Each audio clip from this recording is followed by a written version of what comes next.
இன்றைக்கி நம்ம ஜியோ 53யோட பாஸ்வேர்டு எப்படி சேஞ்ச் பண்ணுறதுன்னு பார்க்க போகிறோம். நம்ம வந்து ஜியோ ஹாட்ஸ்பாட்டில் வந்து கனெக்ட் பண்ணியிருக்கோம். எப்படி சேஞ்ச் பண்ணுறதுன்னு பார்க்கலாம்.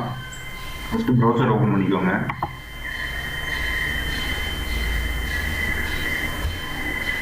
இதில் 192.168.225.1 அப்படின்னு டைப் பண்ணிக்கோங்க. நமக்கு டிஸ்கனெக்ட் ஆகிடுச்சு, சாரி.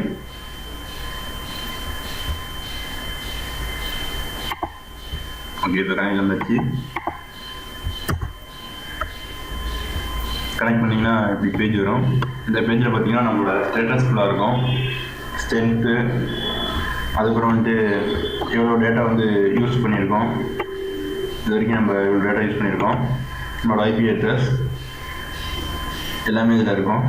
அடுத்து நம்பர் ஆஃப் கிளைண்ட் அட்டாச், எத்தனை கிளைண்ட் வந்து அட்டாச் பண்ணியிருக்கோம், நம்ம 6 டிவைஸ் கனெக்ட் ஆகிருக்கு நம்ம ஹாட்ஸ்பாட்டில், எல்லாம் இதில் இருக்கும். நம்ம ஹாட்ஸ்பாட்டோட பேட்டரி கெப்பாசிட்டி எல்லாமே இதில் இருக்கும்.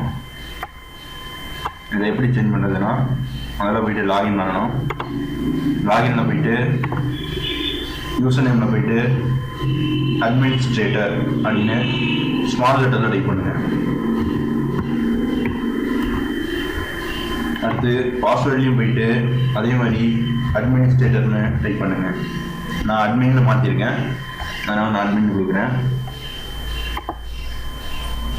இப்போது நமக்கு லாகின் பண்ணியாச்சு. இல்லை நமக்கு வந்து பேஜ் வந்துருச்சு.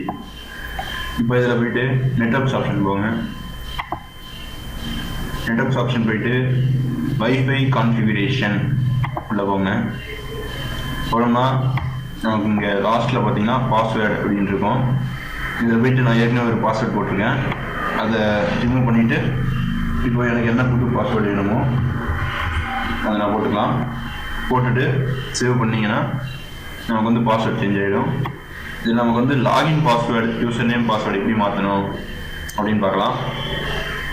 லாகின் யூசர் நேம் பாஸ்வேர்டு எப்படி மாற்றணும்னா, யூசர் மேனேஜ்மெண்ட்டில் போய்ட்டு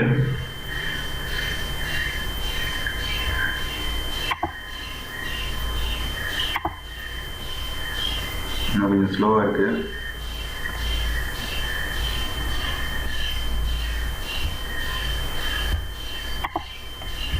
இதில் போய்ட்டு ஏதோ யூசர் நேம் இருக்குது, அட்மினிஸ்ட்ரேட்டர் டிஃபால்ட்டாக இருக்கும். உங்களுக்கு என்ன யூசர் நேம் வேணுமோ அதை வச்சுக்கலாம். நம்மளோட பாஸ்வேர்டு டைப் பண்ணிவிட்டு புது பாஸ்வேர்டு டைப் பண்ணிட்டு திரும்ப நியூ பாஸ்வேர்டு டைப் பண்ணிட்டு சேவ் பண்ணிங்கன்னா நம்மளோட லாகின் பாஸ்வேர்டு வந்து சேஞ்ச் ஆகிடும். இது உங்களுக்கு யூஸ்ஃபுல்லாக இருந்திருக்குன்னு நினைக்கிறேன். மறக்காமல் சப்ஸ்கிரைப் பண்ணுங்கள் ப்ளீஸ்.